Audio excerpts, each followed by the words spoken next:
नमस्कार, मी प्रज्ञा पोवळे. एबीपी माझा आयोजित वामनहरी पेठे ज्वेलर्स प्रस्तुत अभिजात मराठी, सुजानेस लायझेल आणि knock 99, academic partner V school आणि डिजिटल पार्टनर एबीपी लाईव्ह या विशेष कार्यक्रमाच्या या सत्रामध्ये आपल्या सगळ्यांचं अगदी मनापासून स्वागत करते. खरं तर अन्न, वस्त्र, निवारा या माणसाच्या मूलभूत गरजा मानल्या जातात. पण या तीनही गरजांची पूर्तता करत असताना माणसाची आणखी एक गरज निर्माण झाली, जी गरज होती मनोरंजनाची. विरंगुळ्याचे, हक्काचे हे क्षण वेचण्याची दोन ठिकाणं त्यानंतर माणसाला निर्माण झाली, ती म्हणजे सिनेमागृह आणि नाट्यगृह. 2-3 तासांसाठी का होईना पण सिनेमागृहाच्या त्या अंधारामध्ये माणूस त्याच्या विवंचना, अडचणी, त्रास सगळं काही विसरून जातो. मराठी माणूस आणि त्याचं नाटक वेड याबद्दल मी बोलण्यापेक्षा वपू काळे एकदा म्हणाले होते की 2 घंटा झालेल्या आहेत, नांदीचे सूर घुमतायत, पडदा आणि रंगमंच याच्या फटीतून पात्रांच्या हालचाली तुम्हाला दिसतायत आणि अशा वेळी प्रेयसीची जरी हाक आली तरी सुद्धा जो जाणार नाही तो मराठी माणूस. सिनेमा, नाटक आणि मराठी माणूस हे त्रिकूट जे जमून गेलं ते आजपर्यंत असंच अविभाज्य आहे, ते कोणीही वेगळं करू शकत नाही. पण गेल्या कित्येक वर्षांच्या कालखंडात या सिनेमाने, नाटकानं वेगवेगळे प्रवाह अनुभवलेले आहेत, वेगवेगळे चढउतार अनुभवलेले आहेत आणि म्हणूनच आत्ता मराठी भाषा दिनाच्या निमित्तानं पुढे वाटचाल करत असताना मराठी सिनेसृष्टीचं, मराठी नाट्यसृष्टीचं आणि सिनेमा आणि नाटक या दोहोंमध्ये मराठीचं भवितव्य नेमकं काय आहे या सगळ्या संदर्भात आपण या सत्रामध्ये चर्चा करणार आहोत. आणि त्यासाठी मी निमंत्रित करते प्रसिद्ध दिग्दर्शक केदार शिंदे, अभिनेता दिग्दर्शक सुबोध भावे, अभिनेत्री लीना भागवत, दिग्दर्शक नाटककार प्राजक्त देशमुख. आपल्या चौघांचंही या विशेष कार्यक्रमात आणि या सत्रामध्ये पुन्हा एकदा मनापासून स्वागत. धन्यवाद. मला चौघांनाही पहिला प्रश्न हाच विचारायचा आहे की सिनेमा असेल किंवा नाटक असेल, सध्याच्या काळामध्ये वाटचाल कशी सुरू आहे, जी वाटचाल सुरू आहे त्यावर तुम्ही समाधानकारक आहात का? आणि अर्थात मराठी भाषा आणि मराठी भाषिकांच्या अनुषंगानं पाहायचं झालं तर कलाकार म्हणून तुम्ही समाधानी आहात का?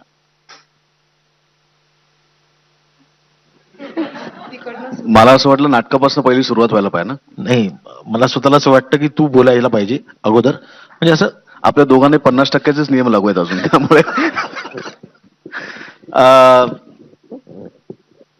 पुन्हा पुन्हा आपण त्या करोनाच्या काळाकडे नको जायला. पण करोना पश्चात जी काही नवीन नाटकं रंगभूमीवरती आली किंवा नवीन चित्रपट रंगभूमी सिनेमागृहात आले, तर त्याची सुरुवात उत्साहवर्धक नक्की आहे. कारण मोठ्या लॉकडाऊन नंतर जेव्हा पुन्हा एकदा थिएटर्स ओपन झाली गेल्या वर्षी, तेव्हा मराठीतला झिम्मा या चित्रपटाने त्याची सुरुवात झाली आणि चांगल्या पद्धतीचा प्रतिसाद त्या चित्रपटाला मिळाला. म्हणजे खूप कमी आत्ताच्या काळात बघायला मिळतं की 100 दिवस पूर्ण करणारा चित्रपट खूप क्वचित बघायला मिळतो. अशा काळात त्या चित्रपटाने 100 दिवस पूर्ण केले थिएटरमध्ये आणि अजूनही लोक त्याचे, आता काही मोजके शोज आहेत पण तरी सुद्धा लोक त्याला गर्दी करतात. ही खरोखर खूप अभिमानाची आणि आनंदाची गोष्ट आहे. त्याच्यानंतर बरेचसे चित्रपट आले आणि पुन्हा एकदा पावनखिंड सारखा चित्रपट आला, महाराजांच्या आयुष्यावरचा, बाजीप्रभू देशपांडे महाराजांचे इतर सगळे मावळे. तर त्याही चित्रपटाला उत्तम प्रतिसाद मिळाला. मध्येच इतरही अनेक चित्रपट आले. त्यामुळे आत्ताचा विचार केला तर दिसताना असं दिसतंय की सुगीचं वातावरण आहे. पण याच्यामध्ये ही गोष्ट लक्षात घेतली पाहिजे की आता 50%च्या निर्णयामुळे बरेचसे हिंदी चित्रपट किंवा मोठे चित्रपट हे चित्रपटगृहात प्रदर्शित झाले नाहीत. आणि ते झाले नाहीत म्हणून ती जी रिकामी जागा होती तर आता कोणच नाहीये, तर याला भरा तशी ती मराठी चित्रपटांना मिळाली आहे. ती जेव्हा पूर्णार्थाने 100% सुरू होईल तेव्हा आपल्या चित्रपटांना किती जागा मिळेल, तेव्हा आपल्या चित्रपटांना कसे शोज मिळतील आणि तेव्हा हा प्रेक्षक आपल्या चित्रपटांकडे कसा वळेल, हे मला असं वाटतं की बघण्यासारखं आहे. आत्ता दिसताना जरी आनंदी वातावरण दिसत असलं तरी सुद्धा मला असं वाटतं की आपण चांगल्या गोष्टींकडे कायम बघावं. हिंदी चित्रपट हा आपला आदर्श कधीच नसावा. त्याच्यापेक्षा सुद्धा दाक्षिणात्य चित्रपट ज्या पद्धतीने ते त्यांचे चित्रपट करतायत, वेगवेगळ्या विषयांवरचे असतील, मग ती प्रत्येक भाषा असेल, तेलुगू असेल, तमिळ असेल, मल्याळम असेल, कन्नड असेल, या भाषेतले ज्या प्रकारचे चित्रपट बनतायत मला असं वाटतं की आपण त्यांच्याकडनं काहीतरी शिकलं पाहिजे आणि चांगल्या गोष्टींकडनं शिकण्यात काही कमीपणा वाटण्याचं कारण नाही. उगाचच आपली मराठी परंपरा आणि आम्ही मराठी असं करण्यापेक्षा सुद्धा जे काही चांगलं आहे ते आत्मसात करावं, त्यांच्याकडनं शिकावं. की आपल्याकडे प्रॉब्लेम असा झालाय, मला कायम असं वाटतं की सामाजिक चित्रपट किंवा कुठल्याही चित्रपटाच्या प्रमोशनसाठी गेल्यानंतर पहिला प्रश्न असा असतो की तुमच्या चित्रपटातनं तुम्ही काय संदेश देणार आहात. तर कशाकरता चित्रपटांनी संदेश द्यायला पाहिजे? म्हणजे नुसतं करमणूक आणि लोकांचा आनंद करणं हे चित्रपटांचं काम असू शकत नाही का? आणि अशा संदेश देणाऱ्या चित्रपटांचं काय घडलं याचा कोणी विचार केलाय का? त्यांनी किती प्रकारचा ऑडियन्स मराठी चित्रपटांसाठी निर्माण केला, किती मोठा प्रेक्षक वर्ग मराठी चित्रपटांसाठी निर्माण केला? तर नाही केला. आणि ही अतिशय स्वच्छ आणि प्रूव्हन गोष्ट आहे. मग त्या प्रत्येक मराठी चित्रपटांवरती हे जे एक सामाजिक विषय मांडण्याचं जे एक ऍडिशनल प्रेशर ऍड झालंय ना, त्यांनी मराठी चित्रपटांची जास्तीत जास्त वाट लागलेली आहे. कारण ते चित्रपट ऑडियन्स निर्माण करत नाहीत. एखाद दुसरं त्याला अवॉर्ड मिळालं तर मिळतं, नॅशनल अवॉर्ड किंवा अजून स्टेट अवॉर्ड असेल तर. पण ह्याच्या पलीकडे जो प्रेक्षक मला निर्माण करायचा आहे, तो प्रेक्षक मला थिएटरपर्यंत घेऊन यायचा आहे. म्हणजे जी अवस्था, ही कंपॅरिझन कदाचित चुकीची असेल, पण आपण सतत छत्रपती शिवरायांचं नाव घेतो. तर त्यांनी जेव्हा स्वराज्याची स्थापना केली तेव्हा आजूबाजूला 9 शत्रू त्यांच्या होते. त्या शत्रूंशी लढा देऊन त्यांनी स्वराज्याची स्थापना केली. आज मराठी चित्रपटाला पण आजूबाजूला साधारणपणे तेवढ्याच प्रकारचे शत्रू आहेत.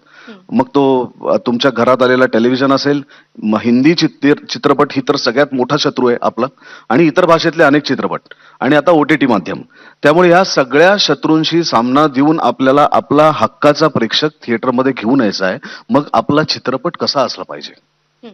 आणि हा खरोखर मला असं वाटतं की आज या निमित्ताने तुम्ही ही चर्चा ठेवलीत, आणि हा फक्त चर्चेचा विषय नाही, तर आमच्या चित्रपट क्षेत्रातल्या प्रत्येकानेच याच्यावरती मंथन करण्याची गरज आहे. कारण हा बिझनेस आहे, हा एक व्यवसाय आहे, आणि ह्या व्यवसायामध्ये जर आम्हाला टिकून राहायचं असेल तर आम्हाला व्यवसायात काय प्रकारचे बदल करावे लागतील येणाऱ्या आगामी काळामध्ये, याचा विचार आमच्यातल्या प्रत्येकाने केला पाहिजे, जो जो या चित्रपटाशी संबंधित घटक आहे.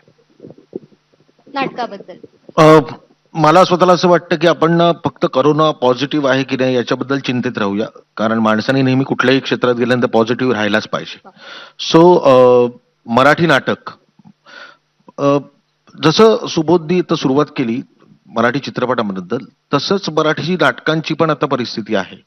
म्हणजे 50% हे परवडण्यासारखं कुठलीच गोष्ट राहिलेली नाहीये मराठी निर्मात्यासाठी, कारण त्याचे खर्च तेवढेच आहेत. मग आता या घडीला उत्साहाचं वातावरण निर्माण करण्यासाठी जे काही मोजके ज्यांच्या ज्यांच्या प्रयोगांना 100% बुकिंग होतं, 100 म्हणजे 50%मध्ये 100% बुकिंग होतं, अशा लोकांनी आपले प्रयोग सादर करायला लागलेले आहेत. आणि त्यामुळे एक उत्साहाचं वातावरण नक्कीच निर्मात्यांमध्ये किंवा कलावंतांमध्ये निर्माण झालेलं दिसतंय. कारण जर जाहिराती बघितल्यात तर प्रशांत दामले, भरत जाधव, निर्मिती सावंत, त्यानंतर अशोक सराफ, वंदना गुप्ते यांची जी नाटकं आता सुरू आहेत रंगभूमीवर, त्यांना उत्तम प्रतिसाद आहे. पण तो प्रतिसाद जो आहे ना, तो 50%मध्ये असल्यामुळे त्या निर्मात्याला तो परवडण्यासारखा नाही. मग तो काय करतोय की आता किमान सुरू झालंय ना काहीतरी आपलं, याच्यातच आनंद मानायला लागलोय आम्ही आता. मला स्वतःला असं वाटतं की या सगळ्या गोष्टींना कोणाला मी दोष देणार नाहीये, पण मला अजून कळत नाहीये की त्या ट्रेनमध्ये आणि बसमध्ये पण 100% गर्दी असतानाही, किंवा आता अगदीच 2 मार्च पासून जर शाळा पण सुरू होणार असतील आणि सगळे करोना सेंटर्स पण आता बंद होणार असतील, तरीही 50% नाटकाला आणि सिनेमाला का नियम लागू आहे तो मला अजून कळलेला नाही. त्याचा फटका हा 100% मराठी नाटकाला आणि मराठी सिनेमालाही बसतोय. मी दोघांच्या बद्दल जरी बोलू शकतो, व्यावसायिक दृष्ट्या किंवा जी कमाई करायची आहे त्या निर्मात्याला, कारण तो जर कमावू लागला तर तो आणखीन कलाकृती निर्माण करू शकतो. आणि नटांचं कसं असतं, किंवा नट सिरियल्स मध्ये पण काम करतात, मालिकांमध्ये काम करतात, जाहिराती पण करतात, OTT प्लॅटफॉर्मवर पण काम करतात. हे जे मराठी चित्रपट आहेत त्यांनी इतके पैसे गुंतवून इतके दिवस ते शांत बसलेत, जवळजवळ 2-2.25 वर्ष. आता माझा एक सिनेमा आहे, तो 2-2.25 वर्ष रिलीजसाठी थांबलेला आहे. पण आम्ही का थांबलोय? कारण 100% होऊन दे तरच करूया, नाहीतर या 50%मध्ये परवडण्यासारखं नाही. कौतुकास्पद आहे, झिम्मा हा सिनेमा सुरू झाला आणि तो लोकांना आवडला. तरीही मला अजूनही वाटतं जिम्मा जर 100% मध्ये असता तर त्या निर्मात्याला जो फायदा आत्ता झालाय त्याच्यापेक्षा दुप्पट किंवा जास्त फायदा झाला असता. आणि 50% गर्दी, 50% मध्ये थिएटर्स ओपन आहेत हे कळल्यानंतर ना कुठे ना कुठेतरी तो प्रेक्षक पण बाचकतो. तो त्या त्या फोर्सनी येत नाही, त्या त्या उत्साहाने येत नाही थिएटरमध्ये, आणि त्याचा फटका कुठे ना कुठेतरी मराठी नाटकाला आणि सिनेमाला बसतोय. तुम्ही ट्विटरच्या माध्यमातून पण सातत्यानं 50%ची जी क्षमता घालून दिलेली आहे, जे निर्बंध आहेत त्याबद्दल बोललेलात. एबीपी माझाच्या जे व्यासपीठ आहे त्या माध्यमातून तुम्ही दोघांनीही हा मुद्दा मांडलाय. अर्थात सरकार त्याला कसा प्रतिसाद देतं हे पाहावं लागेल. येत्या काळामध्ये हे निर्बंध शिथिल होतात का हेही पाहावं लागेल. प्राजक्त, तुझ्याकडे येताना विचारावंसं वाटेल की तरुण फळीतला एक दिग्दर्शक नाटककार म्हणून माझी पिढी तुझ्याकडे पाहते. अशा वेळी या पिढीतल्या लोकांना जास्तीत जास्त मराठी नाटकांकडे वळवायचं असेल तर काय करावं लागेल आणि काय अडथळे आहेत त्याच्यामध्ये? अ, मला वाटतं की जेही नाटक किंवा आपण ह्या ज्या विषयांबद्दल बोलतोय किंवा आता तुझं नाटक काय करावं लागेल, तर याचं उत्तर तसं खूप सोपं आहे आणि तसं म्हटलं तर खूप अवघड आहे. सोपं याच्यासाठी की काय करावं लागेल, तर नाटक करावं लागेल. काय करावं लागेल तर नाटकच करावं लागेल. याचं तितकं म्हणजे आता जेव्हा लॉकडाऊन वगैरे सगळं जेव्हा चालू होतं तेव्हा माझा एकदा मी वेगवेगळ्या लोकांना काय परिस्थिती काय चाललंय किंवा मी मी थोडंसं मला हे झालं म्हणून मी अनेकांना फोन करत होतो. तर मी प्रियदर्शन जाधव जो आहे त्याला एक त्याच्याशी माझं जेव्हा बोलणं झालं तेव्हा तो खूप उत्तम बोलला. तो म्हणे, यार या सगळ्यातून जेव्हा केव्हा बाहेर पडू तेव्हाची गोष्ट, पण ह्याच्या सगळ्याला उत्तर एकच आहे, ते म्हणजे एक दणदणीत कलाकृती देणं. ह्याच्या पलीकडे आपण काहीही करू शकत नाही, कारण त्या सगळ्या परिस्थिती हे काय आपल्या हाताबाहेरचं आहे. हे अगदी मी तेव्हाच सांगतोय. आणि जो पहिला प्रश्न तू विचारला त्याला मी जोडून हे सगळं उत्तर सांगतो की परिस्थिती उत्साहवर्धक आहे का? खूप उत्साहवर्धक मला तरी वाटते. कारण ज्या फोर्सनी नाटकं लगेच आली, भले ती आधीची जी ऑलरेडी नाटकं चालू होती ती पहिले आली, आणि आता इतर लोक जे आहेत ज्यांना नवीन नाटक आणायचे ते आता बघताय की ही जे आधी ऑलरेडी ट्रायड अँड टेस्टेड जी आहे त्यांना कसा प्रतिसाद येतोय, काय येतोय, मग आपण उतरू. आणि अर्थात तो 100%चा मुद्दा तर मला वाटतं पुन्हा पुन्हा येतच राहील आणि तो यायला पण हवा. त्यामुळे तुझ्या प्रश्नाचं थेट उत्तर म्हणजे काय करायला हवं, तर नाटक करायला हवं. आणि आपण नेहमी म्हणतो की काहीतरी वेगळं करायला हवं, काहीतरी प्रयोग करायला हवे, तर ते ते प्रत्येक जण त्याला काहीतरी घिसपिटं करूया असं म्हणून कुणीही तोच विषय घेऊन येत नाही. कोणीतरी काहीतरी वेगळं करतंय अशा यांनीच येतं. मला वाटतं की फक्त ते कशा पद्धतीने प्रेक्षक प्रेक्षक बोलवण्यासाठीचे जे वेगवेगळे पद्धती आहेत किंवा प्रेक्षक येण्यासाठीच्या वेगवेगळ्या पद्धती आहेत. आता उदाहरण द्यायचं झालं, समजा देवबाभळी जे होतं ते सुरुवात त्याची तितकी जेव्हा आलं तेव्हा ते अगदी माउथ पब्लिसिटीनी एखाद्या कलाकृतीचं काय होऊ शकतं हे आत्ताच्या काळातलं मला वाटतं की देवबाभळी खूप उत्तम उदाहरण असेल. कारण की प्रसाद कांबळी आणि भद्रकाली हे एकमेव उत्तम असं नावाजलेलं नाव होतं. त्यांनी प्रसाद दादांनी ती ही सगळी हिंमत दाखवली आणि मग नंतर तुमचं एकदा नाणं खणखणीत असलं की मग ते जी जी मंडळी जाणकार मंडळी जी सगळी आहे, जी आता माझ्या सोबत पण आहे, म्हणजे मला केदार दादांनी तर पत्रच लिहिलं होतं, अगदी हाताने म्हणजे हँड रिटन एक पत्र त्याचं आलं होतं की किती हे आहे. सुबोध दादांनी पण त्या जेव्हा ही मंडळी जेव्हा बोलतात मग मग सुद्धा त्याच्याबद्दलचं जनजागृती होते वगैरे वगैरे, सगळ्यांना ते कळतं.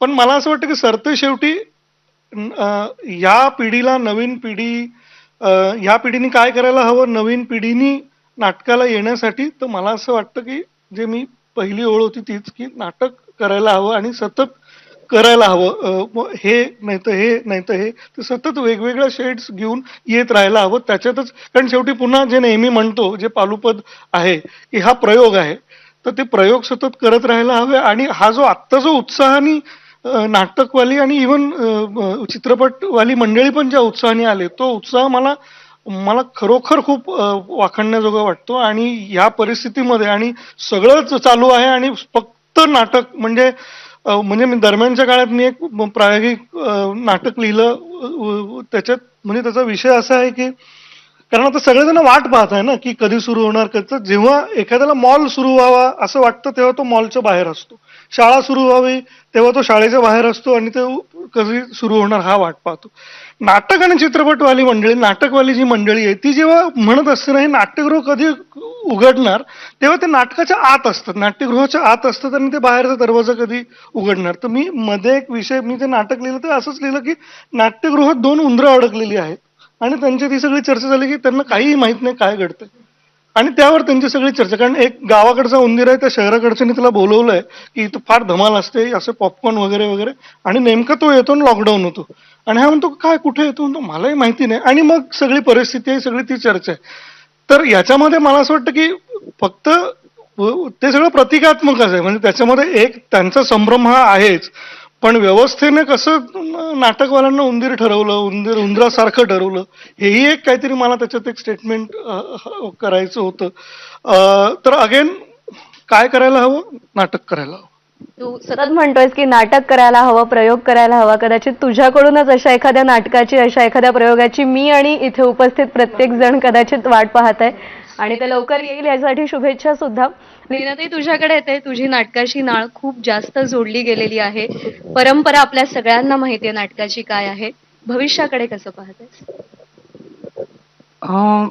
मला असं वाटतं की जोपर्यंत सांगणारा आणि ऐकणारा ह्या 2 जमाती आहेत तोपर्यंत भविष्याची मला काळजी नाहीये. पण करोना काळ जर बाजूला ठेवला तरीही आपण थोडे बेसावध होतो का, हा मी स्वतःला प्रश्न विचारते. कारण मी जेव्हा घर चालवत असते तेव्हा मी घरात जरी 2च माणसं असलो आम्ही तरी असू दे एक अर्धा लिटर जास्त दूध असा विचार करते. इतर सगळीकडे माझी सेव्हिंग्ज असतील तरीही पर्समध्ये एक साईडला असू दे 100ची नोट म्हणून मी ठेवून देते.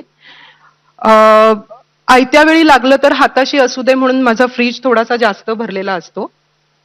पण मी नाट्यगृहाच्या किंवा नाटकाच्या बाबतीत असं काय केलं होतं की जर काही संकट आलं तर असू दे हाताशी, का आपण इतके उघडे पडलो पटकन, असं मी स्वतःला विचारते. अजूनही कुठलाही कार्यक्रम अँकर करायचा असेल तर डोळे झाकून मी पहिली ओळ अशी लिहिते की आपण संगीत रंगभूमीची एक सुवर्णशाली, म्हणजे सुवर्णकाळ फक्त तेव्हा होता का, आता मी का ही ओळ लिहित नाही. कारण का ही माझं ठरलेलं आहे की संगीत रंगभूमीचा काळ सुवर्णकाळ होता आणि आता आपण हे काय करतोय. मला असं वाटतं की आपण थोडेसे बेसावध होतो. ठीक आहे, वेळ गेलेली नाही, अजूनही आपल्याला आता जर भविष्य पुढे बघायचं असेल तर आपल्याला काम करत राहायला पाहिजे. पण त्याच्यासाठी फक्त मी कलाकार म्हणून, तंत्रज्ञ म्हणून, लेखक दिग्दर्शक म्हणून, बॅकस्टेज म्हणून माझी जी फळी वाढवतीये तेव्हा तराजूची दुसरी बाजू रिकामी होत नाहीये ना, इथे मी बघितलं पाहिजे. कारण नाटकाला येणारे समोरचा जो भाग आहे तो मला थोडासा एका पर्टिक्युलर एज मध्ये अडकलेला दिसतो. तो भाग मोडून ती तरुणाई ह्या समोर माझ्या कशी येऊन बसेल. कारण मी फक्त माझा श्वास घेतेय, मी माझा जगायचा प्रयत्न करतेय, माझी धडपड वाढवतेय, पण तेव्हा माझा तो श्वास समोरच्या माणसांवर, समोरच्या संख्येवर खूप जास्त अवलंबून आहे. मी माझा श्वास घेत राहिले तर तो कृत्रिम होईल, पण मला नैसर्गिक श्वास घेऊन रंगभूमी टिकवायची असेल तर ती समोरच्या संख्येवर अवलंबून आहे. तिथे थोडंसं दुर्लक्ष होतंय का, त्याच्यासाठी काय करावं लागेल ह्याचा मला वाटतं विचार केला तर मग भविष्यात तराजूचे दोन्ही बाजू व्यवस्थित होतील. पण तो विचार करायचा कोणी? म्हणजे निर्मात्यांनी करायचा, दिग्दर्शकांनी करायचा, कलाकारांनी करायचा, की ह्या सगळ्यांनी एकत्रित प्रयत्न केले पाहिजेत त्यासाठी? पुन्हा आपण हाच विचार करतोय फक्त ही फळी. माझ्यासाठी मला असं वाटतं की 99 रुपयात एसी, एक कोल्ड्रिंक आणि एक बर्गर मिळतं आणि 450-500 रुपयाचं तिकीट काढून मला अनेक तरुण मुलं अशी भेटतात की नाही आम्ही कधीच नाटक पाहिलं नाही. मला असं वाटतं की ही बालनाट्य जी चळवळ आहे ना ती त्याच्यासाठी खूप उपयोगी आहे, जी बंद झाली आहे. मी स्वतः बालनाट्य खूप बघितली आहेत, मी गेली आहे. प्रत्येक वेळी जर 100 माणसं बालनाट्याच्या एखाद्या गोष्टीसाठी इन्व्हॉल्व्ह असतील, नॉट नेसेसरी 100च्या 100 माणसं कलाकार होतात.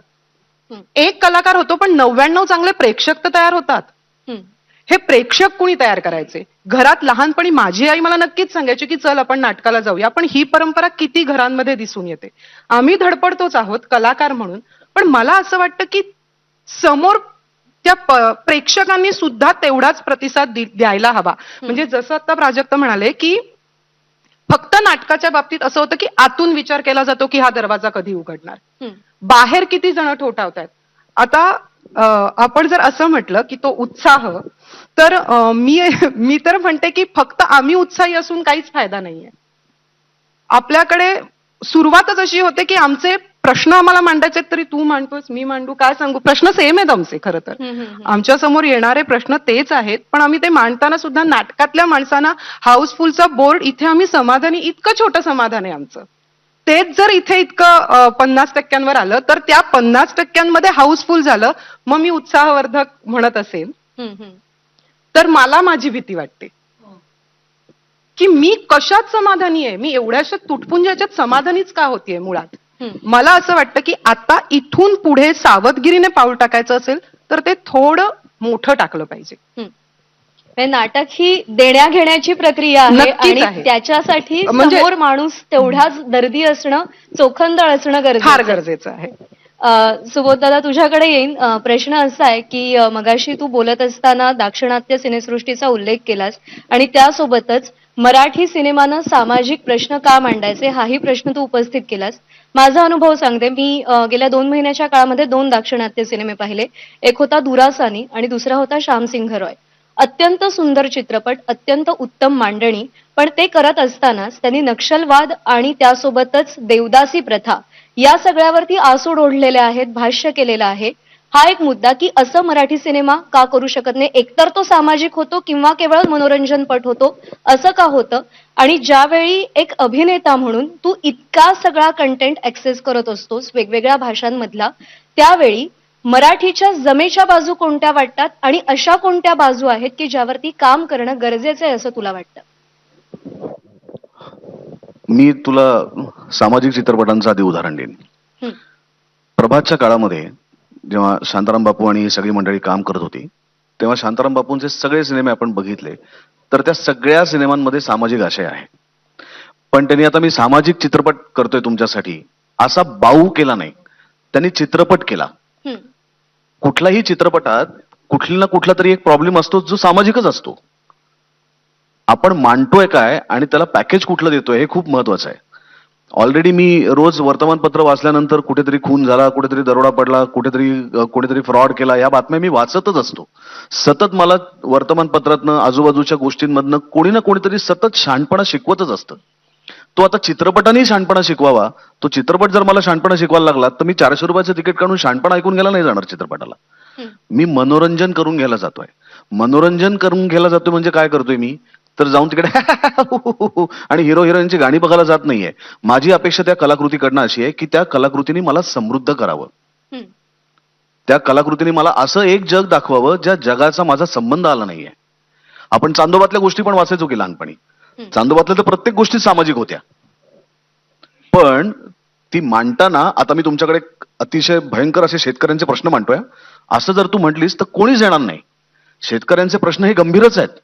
शेतकरी आत्महत्या करतायत ही दुर्दैवीच गोष्ट आहे, पण ती मांडताना तू कशा प्रकारची मांडतोस. आज मी कर्ण सारखा चित्रपट बघतो जो कायम परिघाबाहेर राहिलेल्या माणसांवरती आधारित चित्रपट आहे, पण तो जेव्हा मांडतो तेव्हा आता मी तुमच्याकडे परिघाबाहेर राहिलेल्या माणसांचे प्रश्न मांडतो अशा पद्धतीने नाही मांडत. तो चित्रपट म्हणून मांडतो आणि म्हणून तो चित्रपट म्हणून माझ्या संवेदनांना जास्त ठेच लागते, तो पोचतो. तो चित्रपट माझ्याबरोबर राहतो, रेंगाळतो. आणि असं जर रेंगाळणं झालं नाही प्रेक्षकांचं तर मग ते नाटक असेल, तो चित्रपट असेल, त्याचा काही उपयोग नाही. आज मराठी नाटकांमध्ये मनोरंजन जरी असलं तरी त्याच्याबरोबर एक सोपासा एक छोटासा संदेश असतो. तुम्ही जर संदेश मोठा केलात मनोरंजनापेक्षा तर तो कधीच पोहोचत नाही. म्हणजे लहान मुलाला सुद्धा इंजेक्शन देताना डॉक्टर लिमलेटची गोळी देतो, श्रीखंडाची गोळी देतो आणि हळूच इंजेक्शन देतो. इंजेक्शनच द्यायला लहान मुलाकडे गेला तर तो रडणारच आहे, पण त्याला तुम्ही कशा पद्धतीने ती गोष्ट पोचवताय हे महत्वाचं आहे. आमचा प्रॉब्लेम असा झालाय की आम्ही मनोरंजन विसरून गेलोय. आम्ही लोकांना स्वप्न दाखवणं विसरून गेलोय. एक माणूस, मी स्वतः जेव्हा एखादा चित्रपट बघतो मी अजिबात या क्षेत्राचा घटक म्हणून बघत नाही. मी 400 रुपये देऊन गेलेलो आहे. मी एक प्रेक्षक म्हणून तो चित्रपट बघतो आणि माझी अपेक्षा असते की या चित्रपटाने मला भावभावनांच्या प्रत्येक गोष्टींचा त्यांनी मला एक्सपिरियन्स करून द्यावा. तो एक्सपिरियन्स जो आहे ना, सिनेमॅटिक एक्सपिरियन्स, तो सिनेमॅटिक एक्सपिरियन्सच जर तुम्हाला मिळणार नसेल तर मग तू म्हणशील की ठीक आहे आता टीव्हीवरती येईल तेव्हा मी बघीन. त्यामुळे हा जो एक्सपिरियन्स लोकांना देणं आहे, हा जो प्रेक्षकांना देणं आहे, हा एक्सपिरियन्स देण्यात आम्ही कमी पडतो. आता सुद्धा म्हणजे गेला बाजार तो स्पायडरमॅन सारखा चित्रपट सुद्धा येतो ना, तर तो सुद्धा सामाजिक चित्रपटच आहे, पण तो मनोरंजन करतो ना, आणि त्याच्यातनं तुला 4 गोष्टी अशा दाखवून जातो की ज्या तुझ्या लक्षात राहतात. तो आव आणून तो चित्रपट मांडत नाही. आज इनी आता लहान मुलांचा विषय काढला, मी तो त्या विषयाकडे येणारच होतो की जशी बालनाट्याची चळवळ आपल्याकडची संपली आहे, आपल्याकडची बालनाट्य म्हणजे काय असतात की आता कार्टून बालनाटकाच्या स्वरूपात यायला लागले आहेत. एक्झॅक्टली. सकस बालनाट्य संपली. आता कार्टून म्हणजे कुठले जे काय कार्टून असतील, डोरेमॉनच्या जंगलात बाळू वगैरे, आता तो डोरेमॉन दिसतो टीव्हीवरती, तो मी नाटकात कसं आणणार आहे? माझं नाटक वेगळं असलं पाहिजे ना टेलिव्हिजन सिरियल पेक्षा. टायटॅनिक काय डायनॉसॉर कशा करता डायनॉसॉर? बरं डायनॉसॉर आणणार असेल तर त्याचा इफेक्ट पण असला पाहिजे नाटकात. नाटकाची बरं नाटकाला जेव्हा प्रेक्षक जातो तेव्हा तो धरतो ना की एक माणूस जर असा उभा आहे तो म्हटलं मी झाड आहे, तर लोक म्हणतात की हो तू झाड आहेस, तो मान्य करतो ना. हे तू जेव्हा बाहेरनं येतोस आणि म्हणतोस की अरे केवढं वादळ होतं, तर लोक मान्य करतात की हो वादळ होतं, तुला दाखवण्याची गरज नसते. मग तू एक्सपिरियन्स काय देतोस थिएटरमध्ये इथे आल्यानंतर लोकांना? पण सिनेमाचं बरोबर उलट आहे ना, हा सगळा एक्सपिरियन्स तू त्यांना देऊ शकतोस. आणि मला असं वाटतं की आता वेळ झाली आहे मराठी चित्रपटांची की या सगळ्या गोष्टींना बाजूला करून सामाजिक गोष्टी आपण मांडतोय, हा एक आव न आणता एक स्वच्छ प्रेक्षकांचं मनोरंजन करणं भयंकर आवश्यक आहे. कारण ते जर झालं नाही, तू बघितलं असेल तर लहान मुलांचा आलेला शेवटचा चित्रपट सांग मला.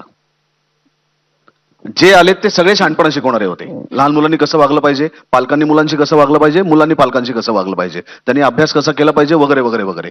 याच्या पलीकडे जाऊन मला साधं मुलांचं निखळ मनोरंजन करणारा शेवटचा चित्रपट सांग. नाही.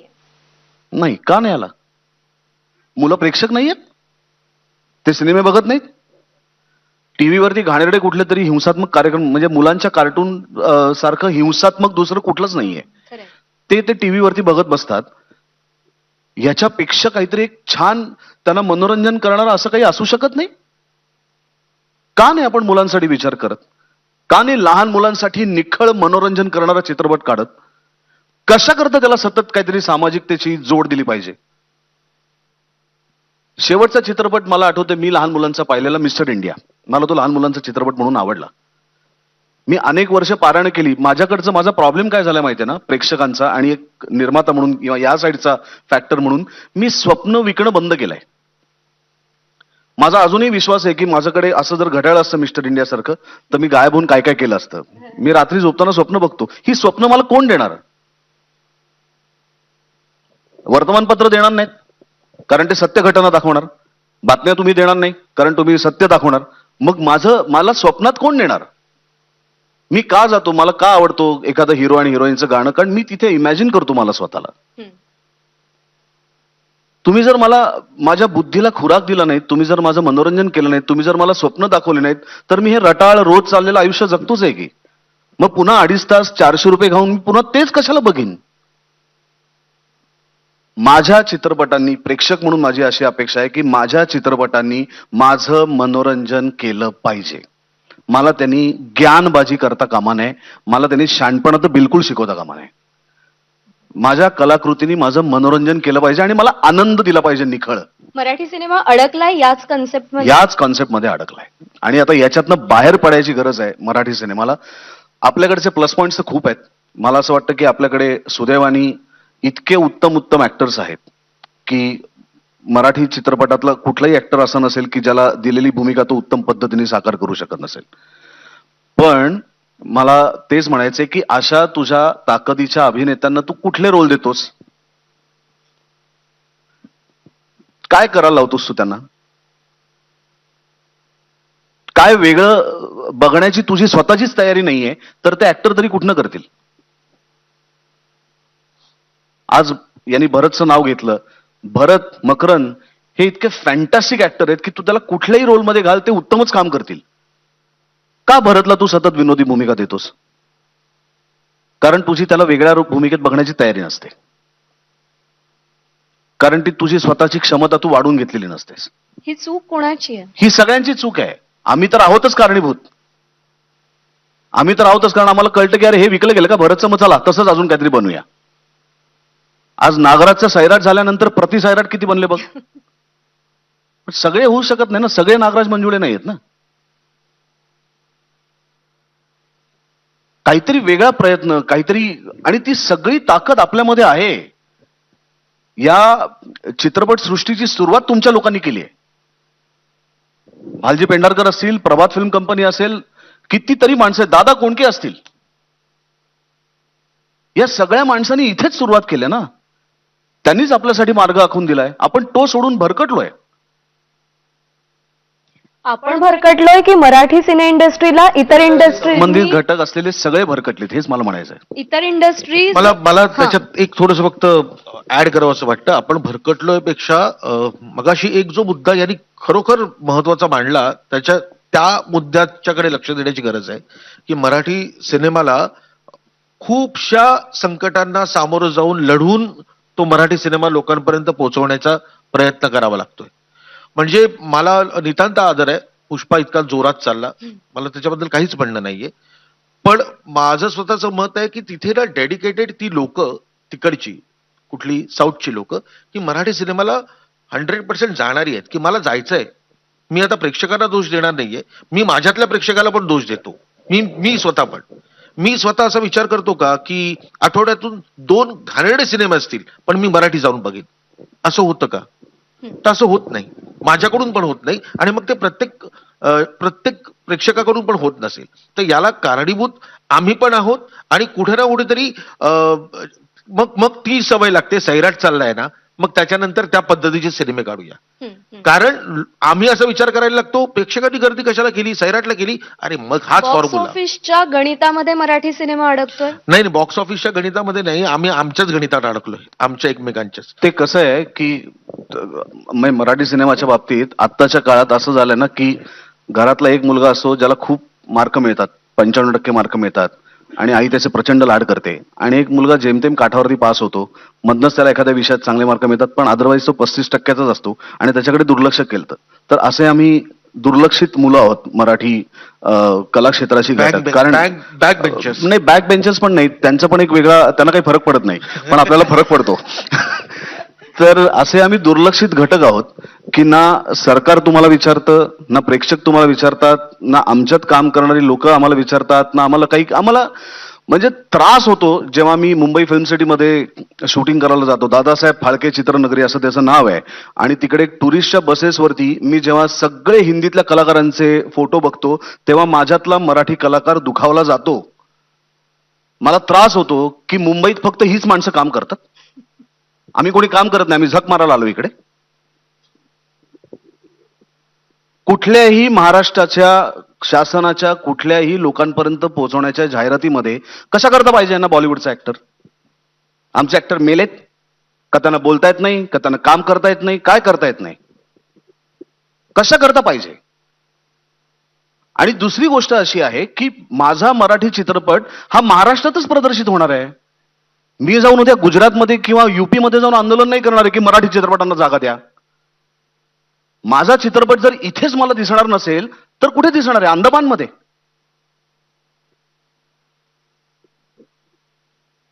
तुझ्या भाषेतल्या, जसं मराठी आता अभिजात भाषा व्हावी म्हणून आपण आंदोलन करतोय, किंवा मराठी भाषा भवन होतंय, किंवा शाळेमध्ये 10वी पर्यंत तुम्ही मराठी विषय अनिवार्य केलात, किंवा मराठी पाट्या असल्या पाहिजेत हा तुम्ही अनिवार्य केलात, तसाच महाराष्ट्रातलं कुठलंही थिएटर असू दे सिनेमाचं, तिथे 50% जागा ही मराठी चित्रपटांसाठी असलीच पाहिजे. प्राईम स्लॉट देतो वगैरे हे असले भंपक काहीतरी आश्वासन आमच्या थोबाडावर फेकू नका, कारण त्याची आम्हाला गरज नाही. कारण प्राईम स्लॉट तुम्ही सकाळी 9:15 पण ठरवू शकता. जे पावनखिंडाने आता दाखवून दिलं. नाही, पावनखिंडाने कशाला, आपल्या चाललेल्या प्रत्येक सिनेमाने दाखवलंय. पण सैराटने- मुद्दा असा आहे सैराटने पण की दाखवलं. सिनेमा चालला नाही याचा अर्थ तो वाईट असत नाही, पण तो लोकांपर्यंत पोहोचण्यासाठी त्याला एक श्वास घेण्यासाठी तरी जागा असावी लागते ना. कॉम्पिटिशन ही फेअर कॉम्पिटिशन असावी लागते. आज तू टेलिव्हिजन लावलंस की तुला 500 चॅनल दिसतात, पण 500 चॅनलला 24 तास वेळ असतो. तेव्हा ती कॉम्पिटिशन होते, आणि तेव्हा मी ठरवतो की मला कुठला चॅनल बघायचा आहे. फेअर कॉम्पिटिशन ही असत नाही की हिंदी चित्रपटाला दिवसातले 24 शोज मिळतात आणि मराठी चांगला चित्रपट असेल तरी त्याला दिवसातला एकच स्क्रीन मिळतो, तो पण सकाळी 9:15चा. याला कॉम्पिटिशन नाही म्हणत. या कॉम्पिटिशन मध्ये कोणीच जगू शकत नाही. आणि मग तुम्ही एकदा आम्हाला सांगा की आम्ही मराठी चित्रपट बनवायचे आहेत का आम्ही थांबायचं आहे. मग आम्ही वेगळे व्यवसाय शोधतो ना. करोनाच्या काळामध्ये असंही आम्हाला मदत मिळाली नाही तेव्हा आमच्यातले कोणीतरी भाजी विकली, कोणीतरी वडापावचं दुकान टाकलं, तसं आम्ही करू शकतो ना. पण मग तुम्ही सांगा ना आम्हाला की तुम्हाला आम्ही काही देणार नाही आहोत, मग आमचं आम्ही बघू काय करायचं ते. पण आम्हाला भीक मागायला लागते ना अजूनही, याचा त्रास होतो. आम्हाला असं सतत पदोपदी जाणून देण्यात येतं की मराठी कलाकार म्हणून किंवा मराठी कलाकार म्हणजे मी अभिनेत्यांच्या बाबतीत बोलत नाहीये, या क्षेत्रात काम करणारे म्हणून तुम्ही नालायक आहात, तुमची गरज नाहीये, हे जेव्हा पदोपदी तुला लक्षात येतं ना तेव्हा त्याचा त्रास होतो. तक्रार कोणाबद्दल आहे? प्रेक्षकांबद्दल सुद्धा ही तक्रार आहे? प्रेक्षकांबद्दल सुद्धा आहे, पण मी परत तेच सांगतोय की प्रेक्षक शहाणे आहेत. प्रेक्षकांबद्दल मी इतकी तक्रार करणार नाही कारण सगळ्या चांगल्या चित्रपटांना त्यांनी उचलून धरलेलं आहे. असंही मी म्हणणार नाही की प्रेक्षक आमच्याकडे पाठ फिरवतात, पण त्यांना आम्ही देतोय काय, तर हा राग आमचा माझ्यावर म्हणजे आमच्यावरती पण आहे माझा, की आम्ही त्यांना काय देतोय हा राग आहेच आहे, कारण आम्ही सुद्धा कुठेतरी कमी पडतोय. पण म्हणजे मराठी चित्रपटाला ग्रँड दिली 40 लाख रुपयाची आणि आपलं कर्तव्य संपलं असं नाही आहे. तुम्हाला त्याला मग आता इतके गेल्या करोनामध्ये जेव्हा ऑक्सिजनचं बोंबाबोंब झाली होती तेव्हा तुम्ही आणलेत ना सिलेंडर, ऑक्सिजन लावायला लागतो ना माणसाला, त्याला प्राणवायू द्यायला लागतो, तर तशी गरज आहे. आणि हा तुमच्या भाषेतला चित्रपट आहे, हे तुमच्या भाषेतलं नाटक आहे. मग ते मराठी सिनेमागृहाच्या वेळा मिळणं असेल किंवा मराठी नाट्यगृह असतील गावोगावी पसरली, त्यांची एकदा अवस्था बघा. म्हणजे हे कशा म्हणजे किमान संगमरवरी नाट्यगृह बांधा असं कोणाचंच म्हणणं नाहीये, पण किमान नाट्यगृहातली टॉयलेट स्वच्छ असू देत, किमान स्टेज व्यवस्थित असू देत जिथे काम करायचंय, किमान लोकांना बसण्याच्या खुर्च्या व्यवस्थित असू देत, कारण ते पैसे देऊन येत आहेत ना, फुकटात नाही येत आहेत. ही पण अपेक्षा करायची नाही. आणि आम्ही काय फुकटात मागत नाही नाट्यगृह, त्याचं भाडं देतोय आम्ही. या सगळ्या गोष्टींचा आपण नेमकं, आणि दुसरी गोष्ट आमच्यातले सुद्धा अनेक नग असे आहेत की ज्यांना मराठीत एखादी गोष्ट मांडायची असेल तर त्यांना मराठी भाषेत मांडताही येत नाही. तुम्ही त्यांच्या पोस्ट बघा फेसबुक किंवा इंस्टाग्रामच्या, त्यांना इंग्लिश आणि हिंदीचा आधार असल्याशिवाय त्यांना गोष्टच मांडता येत नाही. तू जर तुझ्या राज्यामध्ये तुझ्या भाषेचा वापर केला नाहीस, त्या भाषेविषयीचा अभिमान, त्या भाषेविषयीचं प्रेम बाळगलं नाहीस, तर दुसरं कोण बाळगणार आहे? युपी मधले आता अनेक लोक इथे येतात, आपण त्यांच्या विरुद्ध आंदोलन छेडतो, पण आपण त्यांच्यापाशी गेल्यानंतर हिंदीतच बोलतो. मी माझ्यापुरता एक नियम ठरवलाय मराठी माणूस म्हणून, महाराष्ट्रात मी कुठेही गेलो तरी मी मराठीतच बोलतो. मी मॉलमध्ये गेलो, मी थिएटरमध्ये गेलो, मी भाजीवाल्याकडे गेलो, मी कुठेही गेलो, मी मराठीत बोलतो. तुला मराठी कळत नाही, तुझा प्रॉब्लेम आहे. हेच मी युपी मध्ये गेल्यानंतर नाही करणार ना, मी तिकडे त्यांची भाषा बोलीन किंवा शिकून घेईन.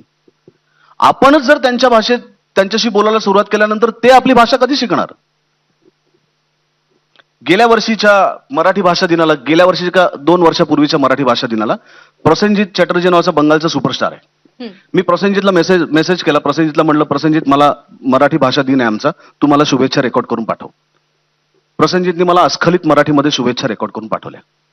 उद्या आपला मराठी भाषा दिन आहे, तर मी माझ्या हिंदीतल्या काम केलेल्या बऱ्याचशा मित्रमैत्रिणींनी सांगितलं, मी त्यांना कुसुमाग्रजांची कविता पाठवून दिली छोटीशी. मी त्यांना म्हणलं तुम्ही ही वाचा आणि तुम्ही व्हिडिओ शूट करा आणि मला पाठवा, मी पोस्ट करतो. मी मल्याळम सिनेमा केला तेव्हा माझ्याबरोबरचा दिलीप नावाचा तिकडचा सुपरस्टार होता, तर तेव्हा लोकमान्यांच्या स्वराज्याच्या घोषणेला 100 वर्ष झाली होती. त्याला सांगितलं की ही घोषणा तुम्हाला मल्याळम मध्ये शिकव, मी तुला मराठीत शिकवतो, तू मराठी म्हण, मी मल्याळम म्हणतो. त्यानं तो मराठीत म्हणाला, स्वराज्य माझा जन्मसिद्ध हक्क आणि तो मी मिळवणार. ते मी मल्याळम मध्ये म्हणालो. तुम्ही तुमचा रिस्पेक्ट, तुमच्या भाषेचं प्रेम, तुमच्या भाषेचा अभिमान हा तुम्हीच ठेवला पाहिजे. मग त्याच्या भाषेशी निगडीत कुठल्याही गोष्टी असतील, सिनेमा नाटक हा त्यातली छोटीशी गोष्ट झाली. साहित्य असेल, कविता असेल, व्यवसाय असेल, समाजकारण असेल, राजकारण असेल, शिक्षण असेल, काहीही असेल, मराठी भाषेशी निगडीत कुठलीही गोष्ट असेल तिथे कॉम्प्रोमाइज करता कामा नये. भाषेच्या गळून जाणाऱ्या भिंती या मुद्द्याकडे मी येणार आहे. कंटेंट इज द किंग असं म्हटलं जातं आणि तू आता म्हणालास की तुम्ही काय देता प्रेक्षकांना यावर अवलंबून असतं.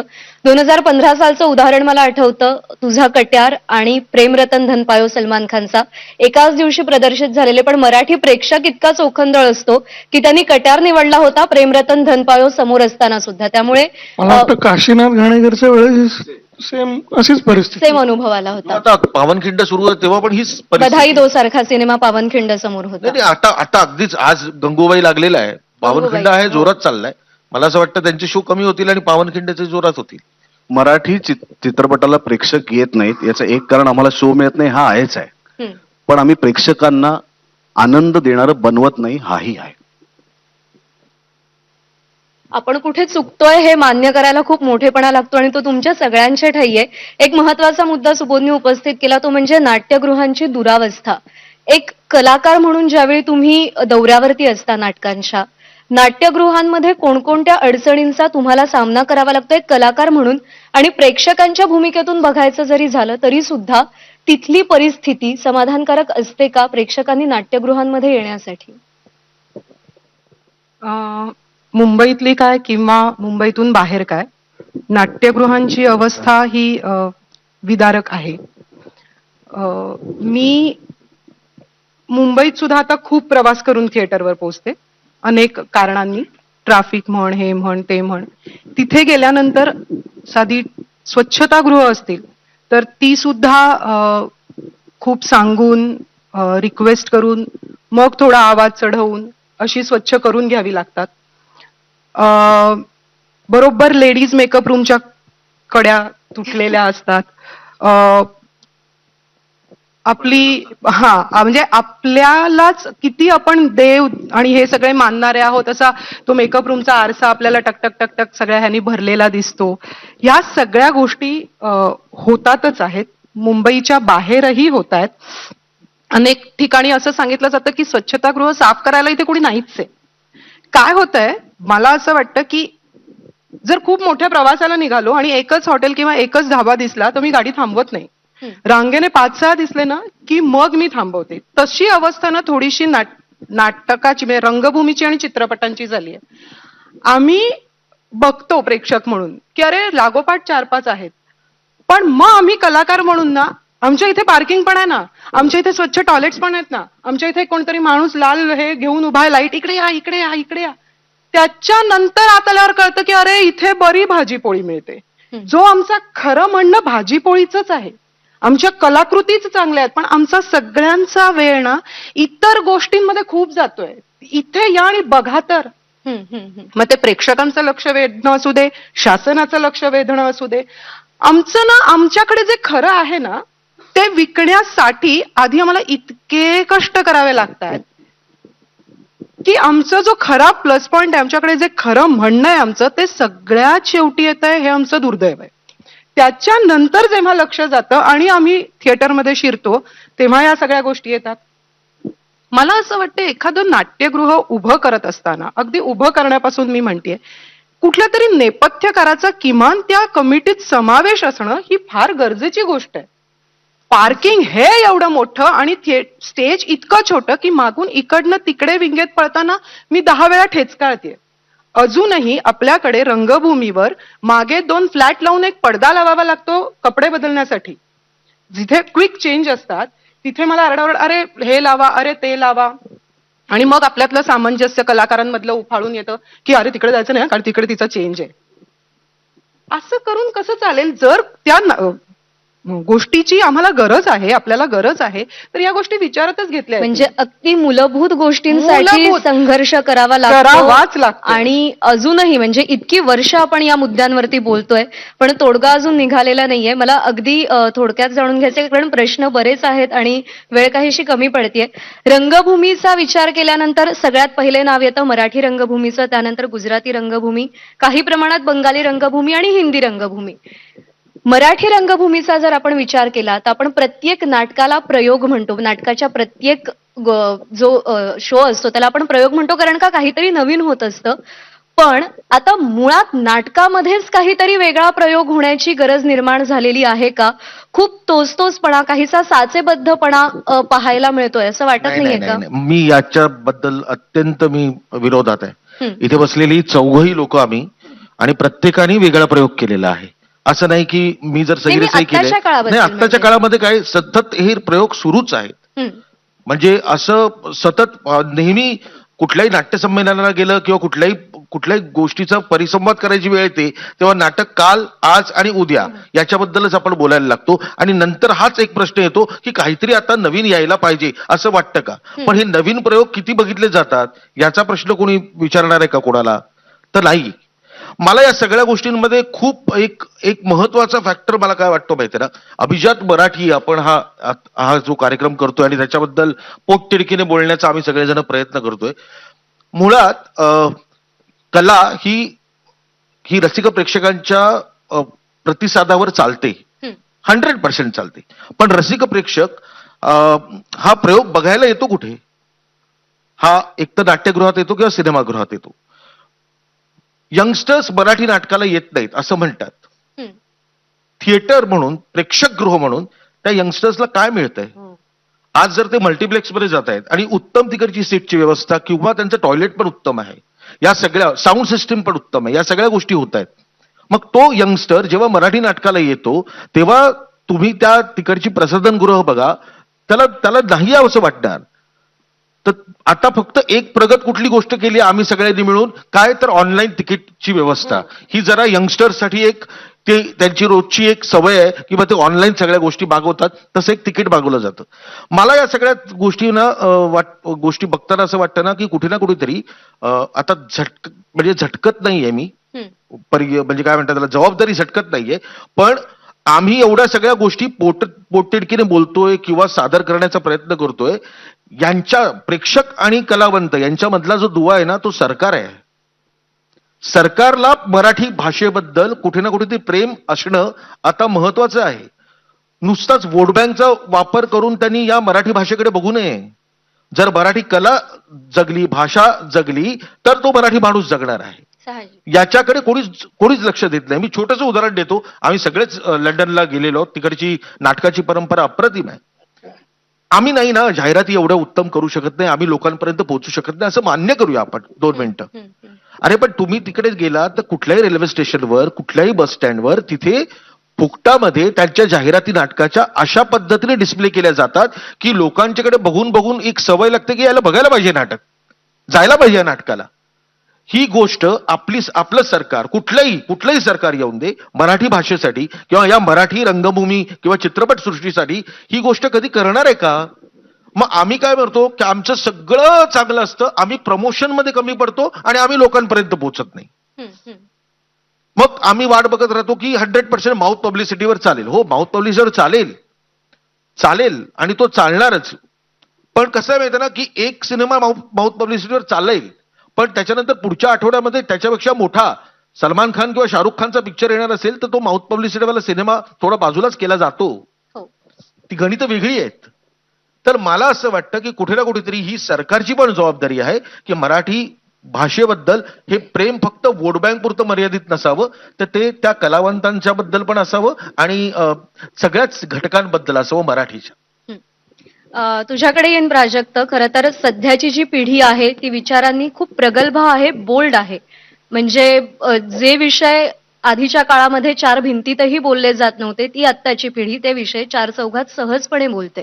पण ज्यावेळी नाटकांचा विषय येतो त्यावेळी माझ्या डोळ्यासमोर विजय तेंडुलकर हे नाव सोडलं तर नाटक हे माध्यम बोल्डपणे हाताळणारं आणि नाटकांच्या माध्यमातून बोल्ड विषय मांडणारे दिग्दर्शक, नाटककार फारसे तेवढे दिसत नाहीत. कमी पडतोय आपण या मुद्द्यावर सुद्धा? मला नाही वाटत. याचं कारण असं की प्रयोग अनेक झाले. म्हणजे इवन मी तर एकांकिकापासून सुद्धा सुरुवात करेल की एकांकिकांमध्ये सुद्धा असे काय काय विषय जे तू सगळे म्हणताय हे विषय सगळे होऊन गेलेले होत आहेत. विषय काय होतो माहिती का, पुन्हा हा जो केदारदादाने जो मुद्दा उपस्थित केला की प्रयोग होत आहेत पण ते होणारे प्रयोग बघणं आणि त्याची चर्चा होणं या दोघांमधली जी दरी आहे ती कुठेतरी ती सांधली जात नाहीये. त्यावर कोणी बोलत नाहीये किंवा त्यासाठीचे एक वेगळे प्रयत्न जे व्हायला पाहिजे ते होत नाहीये. आताही म्हणजे अ, आता चालू पण आहे. मला वाटतं एक वाफाळलेले दिवस नावाचं एक मी प्रायोगिक नाटक बघितलं होतं. हे त्या आत्ताच्या पौगंडावस्थे वगैरे वगैरे ह्या मुद्द्याला धरूनच. व्यावसायिक रंगभूमीवरती तेवढं दिसत नाही जेवढं प्रायोगिक वर दिसतं. पण चल माझं म्हणणं आहे मुळात आता हे व्यावसायिक आहे, हा प्रायोगिक आहे, हा भेद मी फार त्याकडे मी असं मानणार आहे ना. मी फक्त एक त्याच्यात करेक्शन करीन की तेंडुलकरांनी कधीच व्यावसायिक म्हणून ही नाटकं लिहिली नव्हती. गिधाडे असेल, सखाराम बाइंडर असेल, ही नाटकं कधीच त्यांनी व्यावसायिक आता नाटक लिहितो म्हणून त्यांनी लिहिली नव्हती. त्यांनी ती कायमच प्रायोगिकपणा त्यातला डोक्यात ठेवूनच ती नाटकं लिहिली होती. ती चालली म्हणून त्याला आपण व्यावसायिक म्हणतो. अगदी काशीराम कोतवाल सुद्धा असेल, त्याला 50 वर्ष झाली आता. हो. त्यामुळे ही सगळी नाटकं त्यांनी आता मी व्यावसायिक नाटक लिहितो अशा हेतूने लिहिली नव्हती. जे लेखकाच्या आत खतखतत होतं ते त्यांनी मांडलं, ते चाललं म्हणून ते व्यावसायिक झालं. मग प्रायोगिक रंगभूमी जेवढी उचलून धरायला हवी तेवढी आता उचलून धरली जात नाहीये का? नाहीच आहे, अजिबातच नाही. याचं रिझन म्हणजे कसं आता हे आपलं शिवाजीनगर शिवाजी अंडरग्राऊंड तो जो आहे आता ते तसं पाहिलं तर ते प्रायोगिक नाटक म्हणूनच त्याची सगळी चर्चा झाली. पण त्याचे प्रयोग अजूनही होत आहे. सो तिथे हे जे मी म्हंटल की हा भेद नाहीसा झाला आणि नाटकासारखं नाटक सगळे बघतायत, सगळ्यांना आवडतंय वगैरे, हे जे तू म्हंटली हा त्या सगळ्याचं मला वाटतं कुठेतरी काय केलं पाहिजे, हे केलं की ते होईल असं नाही. हा सगळा इंटिग्रेटेड मला वाटतं एक उपाय करणं गरजेचं आहे. मी सतत म्हणत असतो, मी जेव्हा जेव्हा मला चान्स मिळतो, जेव्हा जेव्हा मी सतत म्हणत असतो की जेव्हा थिएटर तयार होतं ना तेव्हा एक मोठं थिएटर आणि एक त्याच्यावर कुठलं एक छोटं थिएटर, एक मिनी थिएटर असायलाच पाहिजे. म्हणजे माझं तर म्हणणं आहे ते नियमावलीतच असायला पाहिजे. त्याने होतं काय, तिथली जी प्रायोगिक मंडळी, तिथली जी स्थानिक मंडळी जी आहेत ती तिथे आठवडाभर तिथे त्याचे प्रयोग करतात आणि 10 जण प्रयोग करतात म्हटल्यावर त्यांचे दोन जण जरी म्हटलं तरी त्यांच्या तसा आपला एक प्रेक्षक वर्ग तयार होतो. ती एक सगळी प्रोसेस आहे. आता म्हणजे आता नाशिकचंच उदाहरण जर घेतलं तर कालिदास कला मंदिर आता काहीतरी नवीन त्याचा रिनोव्हेट होतंय वगैरे वगैरे.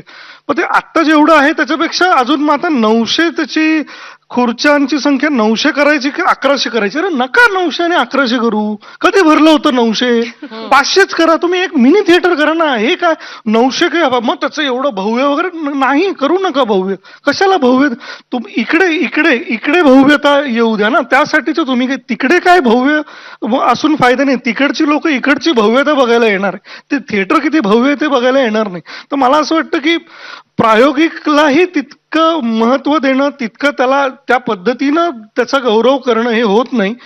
ते व्हायला पाहिजे आणि त्यासाठी मला वाटतं सुरुवात जी आहे ना ही मला वाटतं की कारण आता त्यातल्या त्यात आपण जर एक साधारण अंदाज घेतला की प्रायोगिक रंगभूमी किंवा प्रायोगिक नाटक हे जास्त कुठे जास्त चालतं तर एक पुणे आणि एक मुंबई, हे 2च शहरात. बरं इथे का चालतं? पुण्यामध्ये आपल्याला ठराविक 3-4 नावं माहिती, जिथे सुदर्शन म्हणा किंवा ज्योत्स्ना भोळे म्हणा वगैरे, हे अशी सगळी तिथं आहे. इथे सुद्धा रवींद्रच्या वरती आहे, तिकडे बोरिवलीला पण आहे. सो थोडक्यात पुन्हा मुद्दा काय होतो, हे आता प्रूव्ह झालं ना की जिथे जिथे अशा छोटे छोटे थिएटर्स आहेत तिथे त्या प्रायोगिक लोकांनी, प्रायोगिक रंगकर्मींनी त्यांचे प्रयोग केले आणि त्या पद्धतीने तसा एक प्रेक्षक वर्ग तयार झाला.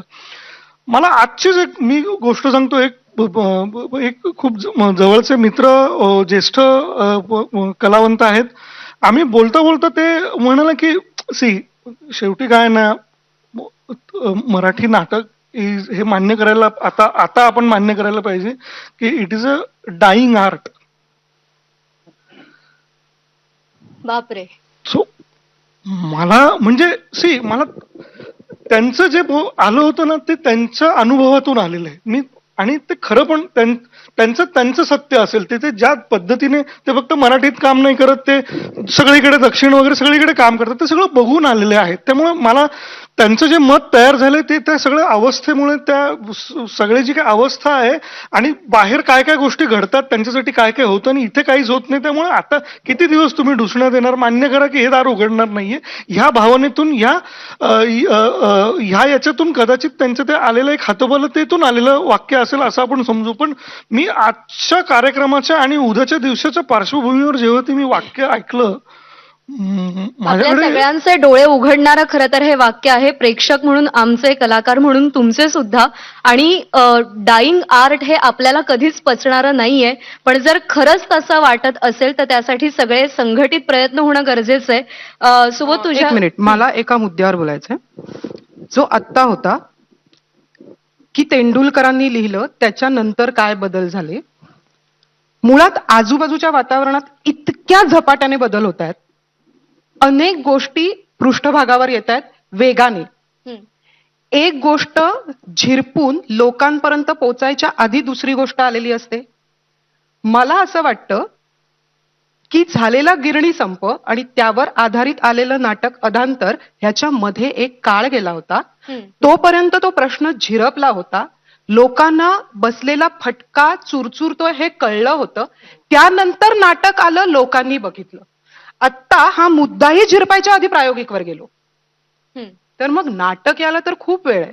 हं. झिरपू तर देत, हे प्रश्न लेखकाला तर आधी कळू देत, त्याला सलू देत, ती चुरचूर, ती ठेच, ते दुःख कळू दे, मग ते लेखणीतून येईल आणि मग ते लोकांपर्यंत पोहोचेल. आपण घाई करतोय. झिरपेल, रुजेल तेव्हाच ते तेव्हा ते उगवेल. लोकां- आणि कारण आपण इतकी काही अदरवाईज एखादी गोष्ट वरवरची अभ्यासातून अरे रे असं आहे का म्हणून कागदावर उतरली जाईल, येईल आणि जाईलही, मग आपण म्हणतो की प्रेक्षक आले नाहीत. पण वेळ तर द्या. आलं की जयंत पवारांचं अधांतर नाटक आलं आणि खूप मोठ्या काळानंतर आलं, लोकांनी पाहिलं, त्यांना कळलं आणि ते त्यांच्यापर्यंत पोहोचलं होतं. घाई खूप होते, हं. चला चला करा करा ह्याची, ती होता कामा नये. हा एक फक्त मधला भाग. मला शेवटाकडे येताना भाषा या मुद्द्यावरती यायचंय.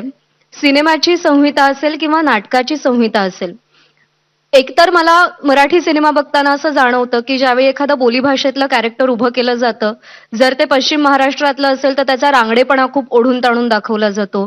जर ते कॅरेक्टर वैदर्भीय असेल तर त्याच्या बोलण्यामध्ये उगाच ते हेल दाखवले जातात. बोलीभाषांमधला सहजपणा चित्रपटातल्या किंवा नाटकातल्या संहितेमध्ये तो त्या समर्थपणे जपला जात नाहीये का, किंवा त्यातली सहजता हरवत चाललीये का? ते ठोकताळे असतात तसं आहे हं. की एखादा म्हातारा माणूस करायचा असेल हे झालं ना की हा झाला म्हणजे म्हातारा, पण त्याच्यात पण खूप शेड्स असतात. पण ह्याच्यासाठी मुळात मला असं वाटतं की ही मेहनत घेण्यासाठी ती संहिता आधी चांगली असली पाहिजे. हं. म्हणजे ती संहिता मला त्याच्यावरती मेहनत घ्यावीशी वाटणारी असली पाहिजे, तर मी त्याच्यावरती मेहनत घेईन. काहीतरी उगाचच एक लिहिले. आपल्याकडे सगळ्यात मोठा प्रॉब्लेम असा आहे की आमच्याकडे इंडिपेंडेंटली सगळी चांगली माणसं आहेत. म्हणजे सिनेमात उत्तम संवाद लिहिणारी माणसं आहेत, दिग्दर्शन करणारी उत्तम माणसं आहेत, टेक्निशियन उत्तम आहेत, अभिनेते उत्तम आहेत. पण सिनेमाची म्हणून जी एक भाषा असते त्याला आपण स्क्रीन प्ले, पटकथा असं म्हणतो, त्या पटकथेचा अभ्यास असलेली दुर्दैवाने मराठीत खूप कमी माणसं आहेत. आणि हा एक शाप आहे आता मराठी चित्रपटसृष्टीला खऱ्या अर्थाने लागलेला. ती पटकथा जर चांगली असेल, त्या पटकथेत जर प्रचंड प्रमाणात सशक्त असेल, तर मला असं वाटतं ती पटकथा आपोआप त्याच्याशी जोडल्या गेलेल्या सगळ्या लोकांना 100% सुद्धा जास्त मेहनत घ्यायला भाग पडते. तर त्याचं सगळं सार जे आहे ना ते त्या पटकथेत आहे. ती पटकथा जर नसेल, म्हणजे उदाहरणार्थ तू म्हणतेस म्हणून की एखादा जळगावचा माणूस आहे, एखादा नागपूरचा, एखादा वराडी माणूस आहे, तर वराडी माणसाचं कॅरेक्टर, त्याची व्यक्तिरेखा आणि ती वराडी माणसाची कॅरेक्टर ज्याच्यात आहे ती पटकथाच जर इतकी स्ट्रॉंग नसेल, तर मी तो वराडी माणूस सुद्धा कोल्हापूर सारख्याच काय म्हणताय पाहुणं असंच म्हणताना दाखवणार ना. कारण ते सगळ्यात सोपं आहे, त्याच्यासाठी मला मेहनत काहीच घ्यावी लागणार नाही. मी कुठनं तरी ते ऐकलेलं असतं आणि मग सगळेच साधारणपणे तसंच बोलायला लागतात. पण ग्रामीण शहरी हा आता इतका एकात एक होऊ घातलेला भाग आहे की आता इथनं उठून आपण फक्त गावाला जातो कारण 50 किलोमीटरवर तिथे लांब आहे. याच्या पलीकडे आता तसं काही, म्हणजे आता भाषा अशी काही वॉटरटाईट कंपार्टमेंट्स राहिलेले नाहीयेत. नाही आहेत, कारण ती इतकी एकमेकांमध्ये आलेली आहे. पण तरी सुद्धा प्रत्येक गावाचा महाराष्ट्रातल्या भाषा बोलण्याचा किंवा बोली भाषेचा लहेजा खूप वेगळा आहे आणि ती गंमत आहेच आहे. म्हणजे कोकणापासून नागपूर अमरावती पर्यंत गेलो तरी आपल्याला कळतं की अरे किती वेगवेगळ्या प्रकारे हीच मराठी बोलली जाते. पण ते त्या सिनेमात अत्यंत महत्वाचं आहे का, तशी ती पटकथा सांगते का, तर मला असं वाटतं आपोआप सगळी लोक त्याच्यावरती मेहनत घेतात. ती जर अशीच असेल काहीतरी तर मग त्याच्यावरती कोणी घेत नाहीत, पण ती घेतली पाहिजे. तू म्हणतेस त्याला मी अतिशय हा याच्यावर एक आणखी एक महत्वाचा मुद्दा म्हणजे हे मराठी नाटक किंवा सिनेमामध्ये काम करणारी जी काही नटमंडळी आहेत हम्म, ही काय मार्सवरून आलेली नाही आहेत, हम्म. चंद्रावरून आलेली नाही, ती आपल्यातलीच आहेत. मुळात आपण मराठी उत्तम बोलतोय का हे प्रत्येकाने विचार करण्याची गरज आहे. त्यामुळे मराठी माणसानी आपण मराठी जी बोलतोय, कारण अर्धा वेळ तर मी बघतो भेटले आणि मिळाले याच्या काय करायचं याच्याच धडपडीत मराठी माणसांचा जातोच वेळ. तर आपण जी बोलतोय भाषा ती, कारण काय आहे की तो प्रेक्षक नाही होणार आहे, तो कदाचित कलावंत पण होणार आहे आणि कदाचित तो कलावंत नाही झाला तर तो प्रेक्षक नक्कीच होणार आहे, तो मराठी माणूस. त्यामुळे ती भाषा आपल्या घरामध्ये नीट बोलली जाते का. आणि त्याला सॉरी बट कधी कधी मला स्वतःला असं वाटतं की न्यूज चॅनल बघताना पण जे काही अँकर्स मराठी बोलतात किंवा ते वृत्त निवेदक मराठी बोलतात तेव्हा पण मला असं नेहमी प्रश्न पडतो की यासाठी पण काही वेगळे वर्ग घेण्याची गरज आहे का. तर ह्या सगळ्या गोष्टी जर झाल्या तर मग ती मराठी भाषा ही सिनेमांमधून किंवा नाटकांमधून ही छान तुम्हाला ऐकू येईल आणि बोलली जाईल. आता छोटासा फरक सांगतो. आता मी इतका वेळ सुबोधचं ऐकतोय, सुबोध ज्या पद्धतीने बोलतो ते मला ऐकावंसं वाटतं. तर त्याला कुठे ना कुठेतरी त्या संस्कारांची जोड आहे. सुबोध जे बोलतोय ते त्याच्यावर केलेले संस्कार, त्याचं वाचन, या सगळ्या गोष्टी आहेत, हे कुठे ना कुठेतरी आज नाही झालंय, हे लहानपणापासून त्याच्याकडे ते आलंय म्हणून ते आता आपल्याला ऐकावंसं वाटतंय. हीच गोष्ट आहे ना. माझ्या घरामध्ये जर एक माझी मुलगी आहे तर मी तिला नेहमी सांगतो की चांगलं वाच, चांगलं ऐक, चांगलं चांगलं बोलायला शिकशील. मग आजूबाजूलाच इतकं भेटेल आणि मिळेल मध्ये गोळ आहेत की मग मग घोळ होतोय असं वाटतं. संहितेचा मुद्दा आपण चर्चा करत होतो. एखादा शोले सारखा सिनेमा असतो की ज्यातले डायलॉग आजही भारतातल्या कोणत्याही कोपऱ्यामध्ये गेले तरी सुद्धा आपल्या कानावर येतात, ऐकायला मिळतात. त्या डायलॉगमुळे तो सिनेमा अजरामर होतो, लोकांच्या लक्षात राहतो.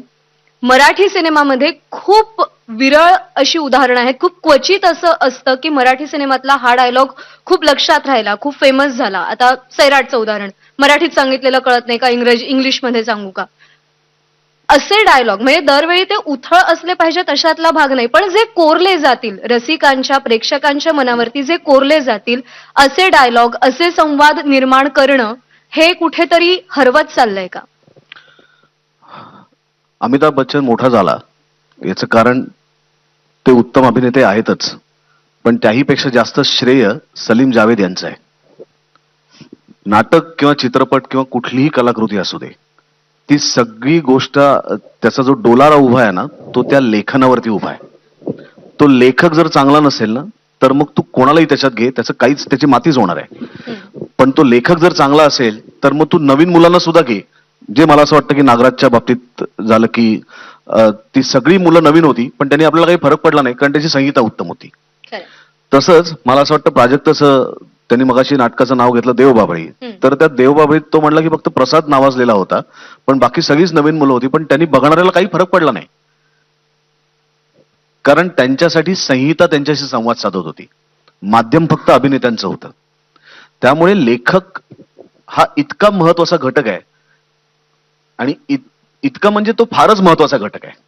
आपण ज्यांनी महाभारत लिहिलं त्यांचं आपण साजरं करतो ना, व्यासांची जयंती आपण साजरी करतो, आपण गुरुपौर्णिमा म्हणून आपण व्यासांचं पूजन करतो. तर मला असं वाटतं आपण त्यांना गुरु मानतो, आपण लेखकाला गुरु मानतो, ही आपली परंपरा आहे. आणि इथे लेखक पैशासाठी झगडत असतो. सगळ्यात शेवटचा घटक सिनेमा आणि नाटकातला लेखक असतो, नाटकातला नसेल सिनेमातला नक्की असतो. इतका तो चल लिही ना आता, काय तुला उद्या तर द्यायचं स्क्रिप्ट, अरे पण तो त्याला काहीतरी विचार करू दे, त्याला काहीतरी लिहू दे. त्यांनीच जर काही लिहिलं नाही ना तर ते तुम्ही काय साकार करणार आहात. आणि मला असं वाटतं की आपल्याला ते अग्निपथ मधला एक डायलॉग आहे ना, पुलिस वालों का घर इतके इतके में नहीं चलता, हे साला पुलिस वालों का पगार बढ़ाओ. तर तसं ते लेखकांचं पैसे वाढवा असं म्हणायची आता वेळ आली. आणि मला असं वाटतं की प्राजक्त सारखे जे अनेक नवीन नवीन येणारी लेखक मंडळी आहेत ना त्यांनी खरं तर आता पुढे यायला पाहिजे, कारण आता मला जी कलाकृती बघायची आहे ती मला जुन्या 1960, 70, 80, 90च्या काळात लिहून ठेवलेल्या लेखकांची नाही बघायची. मला जी कलाकृती बघायची आहे ती 2022 मध्ये आजचा काळ, आजचं जग आपल्या दृष्टीने बघणाऱ्या आणि बदलू पाहणाऱ्या लेखकाच्या दृष्टीने बघायचे. त्यामुळे आमच्या सगळ्यांपेक्षा सुद्धा सगळ्यात मोठा घटक असेल तर तो लेखक आहे. त्याचा सन्मान राहायला पाहिजे आणि त्याच्यासाठी त्या लेखकांनी सुद्धा काम केलं पाहिजे आणि त्याला काम करावंसं वाटेल असं वातावरण निर्माण करण्याची जबाबदारी आमची आहे, जी आम्ही सुद्धा पार पाडली पाहिजे. मला मला ना यावर एक गोष्ट आहे की तू जो महत्वाचा मुद्दा मांडलास की डायलॉग्स हे खूप फेमस होतात, तसे म्हणजे खूप लोकप्रिय होतात, पण मराठी सिनेमांचे होत नाहीत का? तर नाही, मराठी सिनेमांचे पण होतात. आपल्याकडे काय माहिती ना की नेहमीच आपण सगळेच ना दुसरं काय करतायत ना त्याच्याबद्दल जास्त कौतुक करतो. आपण आपल्या लोकांचं कधीच कौतुक करत नाही. आणि हे आपलं नाही म्हणत आहे मी. आता मी काल परवा एक राजकीय एक गोष्ट बघत होतो, हॅशटॅग झुकेंगे नाही असं चालू होतं. मला वाटलं कोणालाच कसं डोक्यात नाही आलं हॅशटॅग बोडेन पण वाकणार नाही. इतकं सिंपल होतं. आता ते झुकेंगे नाही हे कशाला इथपर्यंत जायचं? तर ही सवय आपल्याला लागलेली आहे की आपण नेहमीच दुसऱ्याचं कौतुक करत आलोय. त्यामुळे आपण आपलं कौतुक करायला लागलो तर आपल्या इथे पण अप्रतिम डायलॉग्स लिहिणारी मराठी माणसाला दुसरा मराठी माणूस मोठा झालेला कधीच आवडत नाही, त्यामुळे तो त्याला कधीच मोठं करणार नाही. तुझा सिनेमा कसा चालला याच्याबद्दल मला प्रश्न पडतो, पण तुझा सिनेमा चालला याचा आनंद होत नाही. नाही ते अनिल कपूरचं जे झकास आहे ते मुळातच मला वाटतं तो चित्रपट काशीनाथ घाणेकरांच्या त्या नाटकावरून होतं आणि त्याच्यात ते एक वाक्य होतं म्हणून तेही इकडे होतं आणि मग ते त्याचं झकास झालेलं आहे. इव्हन आता हाच मुद्दा पुढे घेऊन मला असं वाटतं की मी आता पुष्पाला जसं तुम्ही भरभरून डोक्यावर घेतलं तसं पावनखिंडला पण असं मी ते, तर माझं म्हणणं हे नको तिथे कशाला अस्मिता ना, तो चांगला चित्रपट तो बघा इतकंच म्हणा ना तुम्ही. त्याच्यात हे आहे म्हणून हे करा हे कशाला नको, तिथे चित्रपटाबद्दल बोला फक्त. म्हणजे पुन्हा तुम्ही एक ते मोठं आहे ते त्याच्यापेक्षा तितकं नाही पण निदान ते याला एवढं तरी म्हणा, असं कशाला म्हणायचं? त्याच्यात पुन्हा छोटे लहान करणं आलंच आपल्या कलाकृतींना. खरं तर अनेक मुद्दे आहेत, सिनेमा, नाटक आणि मराठी भाषा, पुढचा प्रवास या सगळ्याच्या अनुषंगाने, पण वेळ कमी पडतोय. पण एक गोष्ट आवर्जून सांगेन की ज्यावेळी पुष्पा सिनेमा आला त्यावेळी अल्लू अर्जुन असं म्हणाला होता की we are no more Tollywood, आम्हाला आता टॉलिवूड म्हणू नका, वी आर पॅन इंडिया. हा आत्मविश्वास आणि हा काळ मराठी रंगभूमी आणि मराठी सिनेसृष्टी या दोहोंनाही लवकरात लवकर प्राप्त व्हावा, ही क्रेज मराठी रंगभूमीची, मराठी सिनेसृष्टीची लवकरात लवकर निर्माण व्हावी, यासाठी सरकारकडून आणि आपण सगळ्यांनीच प्रेक्षक म्हणून, कलाकार म्हणून सगळ्यांनी संघटित प्रयत्न करणं खूप गरजेचं आहे. आणि ते प्रयत्न होतील त्यावेळी पाठ फिरवली नाही तर पाठ थोपटली जाईल असं आपण खऱ्या अर्थानं म्हणू शकतो. तुमच्या चौघांचेही आभार, आज तुम्ही इथे आलात, या कार्यक्रमामध्ये सहभागी झालात. काही नाही, आपण मराठी भाषा दिन साजरा करतो कुसुमाग्रजांच्या नावाने, तर मला असं वाटतं की त्यांच्याच कवितेतल्या शेवटच्या 2 ओळीच आम्हाला आवश्यक आहेत. बाकी कुठल्याच गोष्टीची गरज नाहीये की पाठीवर हात ठेवून फक्त लढ म्हणा, बस. आणि ती लढण्याची धमक आपल्या सगळ्यांमध्ये, मराठी कलाकारांमध्ये आहे आणि त्या जोरावर आपण सुद्धा वी आर पॅन इंडिया असं अभिमानानं सांगू शकू असं मला वाटतं.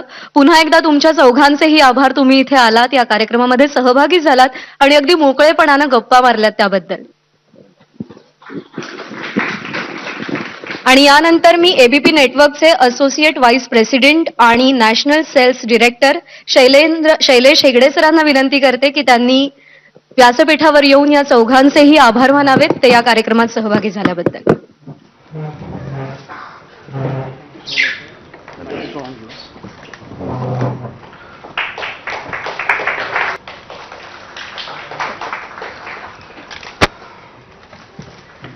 थँक्यू.